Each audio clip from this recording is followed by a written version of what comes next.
Salut à tous, bienvenue sur cette nouvelle vidéo de la Team Yata. Aujourd'hui, un deck profile Valkyrie. Donc on va commencer tout de suite. Donc c'est un deck qui, les cartes du deck coûtent une centaine d'euros à peu près. Il y a quelques cartes qui codent dans le deck. Je vais pas présenter une version très budget, mais on peut tout à fait cut certaines cartes et rendre le deck assez budget et se contenter de la centaine d'euros que coûte le deck. Donc on va commencer. Alors déjà Valkyrie Brunhild. Donc c'est le boss monster du deck, voilà mon une. Parce qu'on peut facilement les réinvoquer du deck comme on veut, les réinvoquer du cimetière, donc il n'y a pas de souci. C'est une carte qui est inaffectée par les effets de magie, donc ça la rend déjà très très forte de base, mais qui gagne aussi 500 attaques pour chaque monstre que l'adversaire contrôle, donc elle monte très très vite à 3300 voire 4000 attaques. Et elle a un dernier effet qui permet de lui enlever 1000 de défense pour permettre que toutes les Valkyries soient pas destructibles au combat ce tour-ci, donc c'est quand même très pratique mine de rien. Ensuite, une des meilleures cartes du deck, Valkyrie Secht. Donc c'est une petite Valkyrie qui dit que quand elle est invoquée spécialement et spécialement uniquement, on peut invoquer spécialement une autre Valkyrie depuis le deck, donc ça va très très vite. Si on arrive à l'invoquer spécialement, on peut tout de suite avoir 3 monstres très rapidement grâce à elle, donc c'est très fort. Elle a un petit effet sur le terrain qui dit qu'en effet rapide, vous pouvez muler 2 cartes à l'adversaire, donc du dessus de son deck. Voilà, c'est pas très utile, à part avec la Goddess Urde, mais on verra ça après. Ensuite, Drité, 3 fois Drité, c'est la tuto du deck, donc voilà, vous pouvez ajouter n'importe quelle carte Valkyrie de votre deck avec Drité. Il a un deuxième petit effet, pareil, qui lui fait gagner 200 attaques pour chaque monstre banni de l'adversaire. Donc ça peut monter en termes de dégâts. Ensuite, on a Sigrun à 3, donc Sigrun c'est le support qui est sorti d'Antoche. Sigrun elle est très forte, Sigrun elle dit que quand elle est invoquée spécialement, elle peut reborn une Valkyrie du cimetière ou invoquer spécialement depuis la main. Donc c'est une carte qui dans aucun cas ne pourra prendre H. Et c'est une carte qui est très intéressante parce qu'elle a aussi une façon de s'invoquer spécialement qui est de détruire une magie continue que vous contrôlez. Une magie ou piège continue que vous contrôlez. Donc on peut l'invoquer spécialement assez facilement. Ensuite on a Viarte. Viarte pareil c'est une x3. Viarte elle a 2 effets. Le premier, c'est qu'on peut révéler des cartes du dessus de son deck égales au nombre de Valkyries qu'on a sur le terrain, Vierte exclue. Donc si vous contrôlez par exemple le 3 Valkyries plus elle, donc 4 au total, vous allez pouvoir révéler 3 cartes et ajouter n'importe quelle magie ou piège qui est une magie ou piège normale que vous avez révélé à votre main. Ça inclut par exemple des pots d'extravagance ou ce genre de cartes qui sont très utiles, voire beaucoup de cartes Valkyries que je vais présenter après, qui sont des magies normales. Elle a un deuxième effet qui est extrêmement fort, qui dit que quand elle est détruite uniquement au combat, on peut invoquer spécialement une Valkyrie du deck, donc dans ces cas-là, on va vouloir essayer d'invoquer Secht, et du coup Secht va invoquer Sigrun, et Sigrun va invoquer de votre main ou va réinvoquer de votre cimetière, donc en fait, si elle est détruite, vous invoquez 3 Valkyries pendant le tour de l'adversaire, c'est très très fort. Ensuite, on va avoir Zvaite à 1. Une Zvaite, pourquoi? Parce que quand elle est invoquée spécialement, elle détruit un monstre de l'adversaire, donc ça peut être utile parfois. Mais elle a surtout un effet qui dit que quand elle combat, que ce soit déclaré de votre côté ou par l'adversaire. Vous pouvez récupérer une magie continue dans votre cimetière, ce qui est très pratique dans Valkyrie. Ensuite, on a Erste. Alors, Erste, elle permet de récupérer à l'invocation la plaisanterie des déesses du temps. Donc, c'est une magie qui permet de battle 2 fois, je vais la présenter juste après. Donc, elle permet de récupérer exclusivement cette magie. Et elle a un effet rapide qui dit que vous pouvez bannir un monstre du cimetière de l'adversaire, et elle prend son attaque. Alors, son attaque devient l'attaque du monstre banni, pour être précis.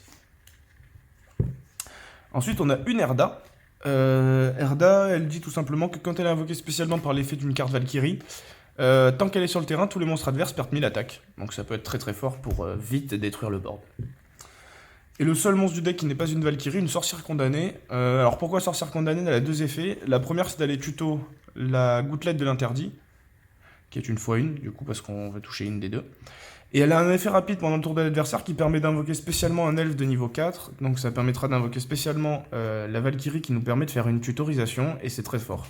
C'est très très fort. C'est une carte qui fait du plus 3 et c'est vraiment très fort. La meilleure carte du deck, chevaucher des Valkyries. Voilà, donc quand on l'active, on peut simplement invoquer toutes les Valkyries qu'on a en main. Donc on peut facilement se P3 ou 4. Si on se P3 ou plus, on peut plus prendre de dégâts jusqu'à la fin du prochain tour. Par contre, elle a un petit côté négatif qui peut facilement être pallié, mais elle a un petit côté négatif qui dit qu'à la fin du tour, tous les monstres qu'on contrôle sur le terrain sont remélangés dans le deck ou l'extra deck si on a fait des links.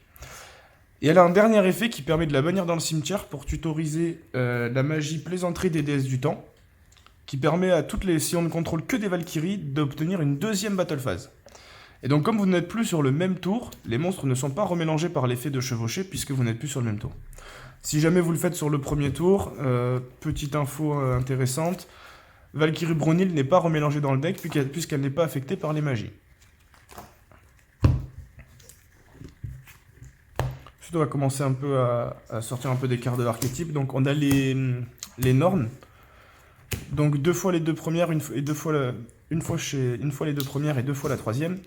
La première permet de regarder les 3 cartes du dessus du deck de l'adversaire et de les placer dans l'ordre qu'on le souhaite. Et si on contrôle une Valkyrie, quand on l'active, on peut aller tutoriser la deuxième. Lorsqu'on active la deuxième, on peut aller tutoriser la troisième si on contrôle une Valkyrie. Et la troisième ne se tutorise pas. On joue la deuxième en 2 fois, pourquoi? Parce que la deuxième, elle dit qu'on peut ni cibler ni détruire les Valkyries avec des effets. Donc c'est très très fort pour protéger vos Valkyries. Et le combo des 3 permet tout simplement de mettre les cartes dans l'ordre que vous voulez, obliger l'adversaire à set la carte que vous avez mis sur le dessus, et puis la bannir avec la troisième. Mais on veut surtout avoir la troisième pour protéger nos Valkyries. Ensuite, on a 2 fois Valhalla du Sanctuaire Déchu. Donc c'est une magie, on l'active, et puis à partir du moment où on contrôle rien, on peut invoquer n'importe quelle Valkyrie qu'on a dans la main. Donc il n'y a aucune limite, sachant qu'avec Sigrun, qui est donc Reborn, on peut aussi l'activer, et si on n'a pas de solution, envoyer cette magie au cimetière avec l'effet de Sigrun pour tout simplement l'aspect. Ensuite, on va arriver sur les cartes qui permettent vraiment d'invoquer les Valkyries. Donc on a un 1 pour 1, un raisonnement et un portail de monstres. 1 pour 1 et raisonnement sont à 1, donc voilà, une chacune. Et portail de monstres un seul parce que ça demande un sacrifice, et on n'a pas tout le temps envie de sacrifier des monstres, ou on n'a pas forcément tout le temps un monstre sur le terrain, donc on ne veut pas toujours utiliser portail de monstres, on préfère largement 1 pour 1 au raisonnement. Avec 1 pour 1, on peut facilement faire donc la petite Valkyrie niveau 1 qui va dire qu'on peut spé du deck. Puis ensuite on va vouloir faire Sigrun grâce à son effet d'invocation. Et ensuite, avec l'effet de Sigrun, on va faire un 3e monstre. Et comme Sigrun est une niveau 9, on peut faire directement, par exemple, un Blackluster Soldier qui sera ni ciblable ni destructible. Donc, par exemple, 1 pour 1 est vraiment une des meilleures cartes du deck, un des meilleurs starters. Ensuite, on a 2 fois Crépuscule Final. Crépuscule Final, c'est tout simplement charge de l'arme pour Valkyrie. Vous payez 1000 points de vie pour chaque monstre que vous souhaitez réinvoquer depuis votre cimetière, des Valkyries obligatoirement, bien sûr. Et donc vous pouvez les invoquer spécialement depuis votre cimetière. Votre adversaire a par contre en contrepartie le droit d'invoquer autant de monstres depuis son cimetière que vous en avez invoqué avec 2000 attaques ou moins. Donc par exemple, si vous avez 3 monstres au cimetière et que vous le faites au premier tour, vous pouvez invoquer 3 monstres sans que votre adversaire puisse invoquer quoi que ce soit. Ensuite, on a 3 pots d'extravagance. Voilà, pour la stabilité, parce qu'on en a besoin, et puis on a envie d'avoir une main avec beaucoup de cartes en main, surtout si on peut avoir beaucoup de monstres pour la chevaucher des Valkyries, c'est très intéressant. Et ensuite, on a quelques cartes de contrôle, donc Mind Control, qui va prendre le contrôle d'un monstre adverse, donc c'est très utile pour se débarrasser d'un petit monstre, voire des fois prendre un petit lien pour accéder facilement à des gros liens, sachant qu'on peut faire facilement beaucoup de liens parce qu'on spamme l'invocation de monstres, donc c'est très intéressant. Ensuite, on va avoir Valkyrie Embrace, donc c'est une carte magique et très pratique, elle dit que tu peux cibler une de tes Valkyries, la passer en mode défense, et en échange, tu détruis un monstre de l'adversaire. Donc c'est une carte qui est très très intéressante. Non, tu bannis un monstre de l'adversaire, excusez-moi, donc c'est très très intéressant parce qu'on a beaucoup de Valkyries qui augmentent leur attaque pour les monstres bannis. Et vous détruisez un monstre en échange de passer un de vos monstres en mode défense. Donc c'est très intéressant. Et pour finir, 2 Twin Twister, parce qu'on a envie de gérer les back row et que voilà, on a besoin de pouvoir détruire les back row. On n'est pas dérangé de jeter plutôt une Valkyrie au cimetière parce qu'on a les crépuscules finales pour les réinvoquer. Ou les Sigrun, donc on n'est pas trop gêné pour envoyer une Valkyrie au cimetière en général. Voilà, donc c'est tout pour le main deck, c'est un main deck à 40 classique, on n'aime pas trop changer les ratios.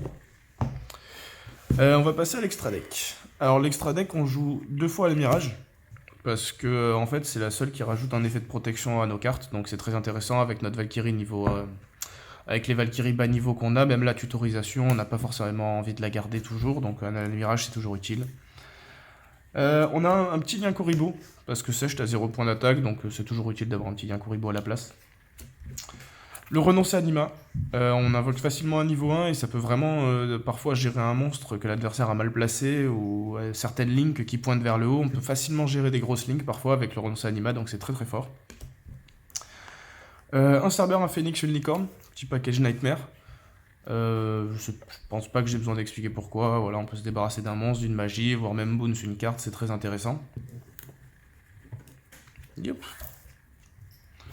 Ensuite, on va arriver sur... donc, je joue Trishbena. On sait jamais. Voilà, c'est utile. C'est un Link 3. On la sort assez facilement. Parfois, ça peut gérer des backrows, voire même trouver un létal. Donc, c'est très intéressant.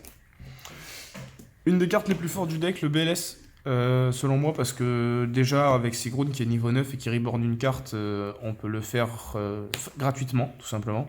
1 pour 1 vous fait BLS aussi gratuitement, directement. Donc, et dans tous les cas, il sera inciblable, il y aura toujours une niveau 9 pour le faire. Donc, très bonne carte dans le deck. Ensuite, un épée Borel. Voilà, bon, épée Borel. Finisher pour taper fort. Des fois, ça, quand on a besoin de taper fort, on sort épée Borel. Apollousa. Apollousa, parce qu'on la sort à 4 très facilement. Et bah, c'est très intéressant de pouvoir negate 4 effets de monstre. Et surtout, on a une magie qui dit qu'on ne peut invoquer que des elfes. Et Apollousa est un elfe. Donc on a toujours accès à Apollousa après avoir activé la magie. Donc c'est super bien de pouvoir quand même faire Apollousa. Je pense peut-être la jouer à 2 à la place d'un des deux Almirage. Ça me paraît avoir plus de sens. Ensuite, on a Access Coder. Donc, Access Coder, voilà, pareil, hein, c'est invoqué, une fois qu'on l'a invoqué, c'est un monstre avec énormément de patates, c'est un monstre auquel on ne peut pas répondre à ses effets, on détruit énormément de cartes sur le terrain de l'adversaire. Donc, voilà, c'est un bon finisher aussi. Pour ceux qui chargent Borel, peut être intéressant aussi, pour ceux qui n'ont pas Access Coder, donc voilà. Ensuite, on a le 5-Head Dragon. Alors, le 5-Head Dragon, j'avoue que ça, c'est un délire personnel de le jouer. C'est pas forcément le jouer, mais on a très facilement 5 monstres. Et parfois T1, on va faire l'adversaire va vous laisser commencer, vous voulez pas commencer, donc vous faites chevaucher des Valkyries et vous arrivez facilement à avoir 5 monstres. Vous pouvez faire 5-Head Dragon qui s'est inaffecté par tout effet de carte. Du coup, il ne sera pas remélangé dans le deck et vous avez un monstre 5000 inaffecté par tout effet de carte. Donc tant que vous ne prenez pas un Kaiju, ça se passera bien pour vous. Et un tout petit package d'Xyz 4, Dragon Tornade, toujours pour aller gérer des backrows, et du Garès parce que ça nous permet de faire un peu de pioche sur le tour, un peu de pioche instantanée, même si on ne piochera pas au tour d'après, comme notre but c'est OTK, bah, ça nous fait une carte en plus, quoi, tout simplement. Et ça trie notre main en draw 2, on en remet nos decks, ça permet de trier la main, d'enlever ce qu'on n'a pas besoin, donc c'est très bien.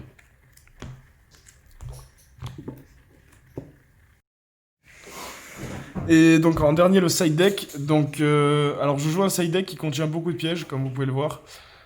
Pourquoi beaucoup de pièges? Parce que c'est un deck qui va go second quand vous allez gagner le dé. Donc déjà si vous perdez la première, vous pouvez side beaucoup de pièges pour contrôler l'adversaire. Et go first, donc déjà vous allez surprendre l'adversaire. Et surtout, bah, si vous savez que votre adversaire va vous laisser commencer, eh bah, vous avez un side de go second pareil pour le surprendre, puisque il va essayer de vous brain et vous allez le double brain. Donc 3 jugements, parce que voilà, jugement, go first, ça peut bloquer n'importe quoi. Donc bon, on est toujours content d'en avoir. Écran de flamme bleue 3 fois. C'est un piège qui dit que tant que vous avez une Valkyrie, tous les monstres qui ont 2000 attaques ou moins ne peuvent pas attaquer. Donc déjà, ça c'est bien intéressant.